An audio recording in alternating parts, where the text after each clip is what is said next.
It's been less than a month since the historic Artemis II mission began. 4 astronauts orbited the Earth and the Moon, and now we're learning the story of a researcher in Georgia who played a critical part in keeping those astronauts safe in space. WJCL 22 News' Grace Rodriguez brings us the report from Atlanta at the Georgia Institute of Technology. Traveling to space. It's something kids dream about and astronauts spend their careers preparing for. I can't remember a time when I didn't want to become an astronaut. I never really just grew out of it. Honestly, I have a lot to process from those 10 days still. Every detail is planned out from head to toe in preparation for the unthinkable. You don't want to have a suit that could be compromised by a micrometeorite impact event. Thomas Orlando, a professor at Georgia Tech, designed the spacesuits worn by astronauts on Artemis II. Each detail was carefully chosen. We realized that the bigger problem, at least from NASA's perspective, is dust. We don't really want dust to be on the spacesuits. It can get into the seals.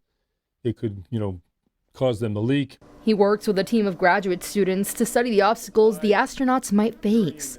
Orlando says that dust in space and on the moon is rather sharp and can hit like a bullet would. This here is a simulant of the dust, and then it looks just like volcanic ash. There are 3 chambers here that have been put together to understand how dust charges and how dust sticks to stuff, and then whether or not we can sort of develop devices and technology to mitigate dust buildup. Georgia Tech's program works closely with NASA's on several projects. Orlando says there's more to come.